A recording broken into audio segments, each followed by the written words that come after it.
मात्र 1 रुपए का दान देके आप बचा सकते हैं टैक्स में पूरे 12,500 रुपए। जी हाँ, जैसा कि आप जानते हैं कि अभी टैक्स का सीजन चल रहा है और लास्ट डेट भी आने वाली है नजदीक, और सभी लोग टैक्स भरने में लगे हैं। हर कोई चाहता है हम अपना टैक्स बचा लें, हर कोई चाहता है कि कैसे भी हमारा टैक्स बच जाए।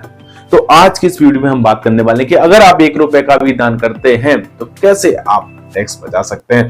सो आपने अभी तक हमारे चैनल को सब्सक्राइब नहीं किया तो सब्सक्राइब कर लें, क्योंकि आपको मालूम है हमारा मिशन है इंडिया को फाइनेंशियल लिबरेट बनाना, तो आप हमारे उस मिशन में जुड़ के हमारा साथ दे सकते हैं। सो आइए चलते हैं।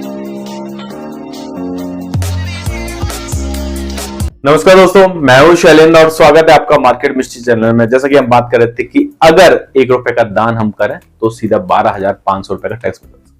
ये आपको थोड़ा सा शॉकिंग लग रहा, अचंबा लग रहा होगा, विश्वास नहीं हो रहा, लेकिन ये सच है। आप 1 रुपए का दान करेंगे तो 12,500 रुपए का टैक्स बचा सकते हैं। सोचो, इसी में हम आगे बात करेंगे कि किस तरीके से 12,500 का टैक्स या उससे ज्यादा टैक्स बचा सकते हैं। सो वीडियो को अंत तक बने रहें, पूरा देखें, स्किप ना करें, कहीं आपसे कुछ इंपॉर्टेंट छूट ना जाए। वीडियो पसंद आए तो लाइक जरूर करिए। मौजूदा टैक्स स्लैब को समझा नहीं, पुराने टैक्स स्लैब के हिसाब से 5.5 लाख रुपए तक आपको कोई भी टैक्स नहीं देना था। यानी अगर 5.5 लाख रुपए की इनकम हो रही तो उसमें 2.5 लाख रुपए तो आपके टैक्सेबल नहीं है, यानी टैक्स फ्री है पूरी तरह। उसी में से 50,000 आपका स्टैंडर्ड डिडक्शन मिल जाता है। अब आपके बचे हुए आपके 2.5 लाख रुपए पे 87A के अंतर्गत आपको टैक्स में छूट मिल जाती है, यानी आपके जो 12,500 रुपए का टैक्स लग रहा है वो पूरी तरह छूट हो जाती है। लेकिन अगर आपका इस 5.5 लाख के अलावा 1 रुपए भी अगर ज्यादा है तो ऐसे में आपको पूरे 2.5 लाख के ऊपर आपको टैक्स चुकाना पड़ता है।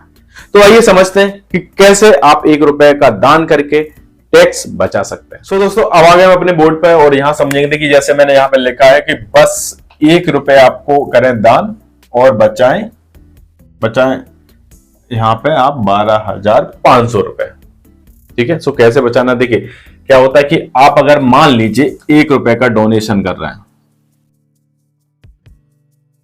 ठीक है, तो ये एक किसके अंदर आएगा, 80G के अंदर आएगा। कोई भी हम दान करते हैं तो सेक्शन 80G के अंतर्गत आता है। अभी अगर मौजूदा टैक्स स्लैब की बात करें तो उसमें क्या 5 लाख तक आपका टैक्सेबल यानी टैक्स फ्री इनकम हो जाती है। टैक्स फ्री कैसे हो जाती है वो मैं समझा देता हूं आपको थोड़ा सा, जिससे आपको, हालांकि हमने पहले इस पे कई वीडियो बनाए, जैसे आप स्क्रीन पे देख रहे हैं, आप इनको भी देख सकते हैं अगर आप टैक्स स्लैब में आते हैं, जिससे आपको उसमें फायदा मिलेगा, छूट ले सकते हैं।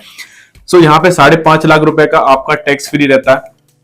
तो इसमें क्या था, 2.5 लाख जो आपकी इनकम है, ठीक है, वो तो आपकी पूरी तरह टैक्स फ्री रहती है, यानी इस पे कोई भी टैक्स नहीं लगता है। यानी अब किसी भी व्यक्ति की 2.5 लाख रुपए तक की इनकम है तो उस पे 1 रुपए के भी टैक्स नहीं देना। वहीं आपको 50,000 रुपए का स्टैंडर्ड डिडक्शन आपको मिल जाता है, यानी सरकार बोलती है कि 50,000 रुपए तक हम कोई टैक्स नहीं, एक स्टैंडर्ड डिडक्शन। अब आपके 5.5 लाख में से 2.5 लाख हटा दें, 50,000 हटा दें तो बचते हैं सीधे 2.5 लाख रुपए। ठीक है, तो ये 2.5 लाख रुपए पे 5% के हिसाब से टैक्स लगता है। ठीक है, टैक्स लगता है जो करीबन होता है 12,500 रुपए का। ठीक है, अब ये 12,500, लेकिन सरकार इसको भी टैक्स में रिबेट देती है। अब वही हम बात करें तो सेक्शन 87A के अंतर्गत सरकार आपको ये 12,500 रुपए पूरा छूट दे देती टैक्स में। ठीक है, 12,500 की छूट देते। लेकिन अगर आपकी इनकम सीधा 5.5 लाख प्लस 1 रुपए, मान लीजिए 1 रुपए है अगर आपकी, तो क्या होगा, तो फिर आपको जो 2.5 लाख रुपए पे जो आपको यहाँ पे 12,500 की छूट मिले, 12,500 की जो छूट मिले वो अब नहीं मिलेगी। अब इस पे रेट आपकी टैक्सेबल होगा, यानी इतना आपको टैक्स देना पड़ेगा। लेकिन अगर आप 1 रुपए को दान कर देते हैं, यानी 1 रुपए का डोनेशन कर देते हैं आप, तो आप उसको रसीद वगैरह जो भी होगी आप उसको दिखा के टैक्स में छूट ले सकते हैं, और फिर आपको ये नॉर्मल टैक्स स्लैब में आ जाएगी पूरी इनकम, और यहाँ पे आपको 0 टैक्स देना पड़ेगा। लेकिन आप सोच रहे होंगे ये तो 1 रुपए की बात होगी, अगर हमारा ज्यादा हुआ तो कैसे होगा, वो भी हम समझ लेते हैं। हम समझ सकते हैं कि भाई 1 रुपए क्या किसी की ज्यादा इनकम होगी, इसको भी समझ लेते हैं।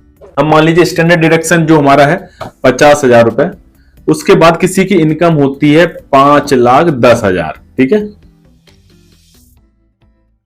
स्टैंडर्ड डिडक्शन हमने 50,000 इसमें से हटा दिया। अब उसकी बची हुई इनकम कितनी हुई, जैसे स्टैंडर्ड डिडक्शन के बाद 5 लाख बचनी है तो टैक्स नहीं लगेगा, लेकिन अब 5,10,000 हो रही, अब तो टैक्स लगेगा। तो इसमें क्या होगा, 2.5 लाख रुपए पुराने मौजूदा जो 2.5 लाख के हिसाब से, ये तो होगी आपकी टैक्स फ्री। अब आप बचे हुए 5 लाख में से 2.5 लाख के उस पर लगेगा आपको 5% के हिसाब से टैक्स। 5% के हिसाब से टैक्स लगेगा जो होगा क्योंकि 12,500 रुपए। ठीक है, अब बचे हुए 10,000 जो रुपए हैं, 10,000 रुपए, उस पर लगेगा 10% के हिसाब से टैक्स जो करीबन होगा 1,000 रुपए। तो टोटल टैक्स यहां पे कितना बनता है आपका 13,500 रुपए। ठीक है, लेकिन वहां जैसे हमने यहां पे बात करी थी कि 1 रुपए का आप दान कर दें, उसी हिसाब से अगर आप सोचे यहां पे कि 5,10,000 रुपए है, अगर इसमें से हम 10,000 का डोनेशन कर देते हैं,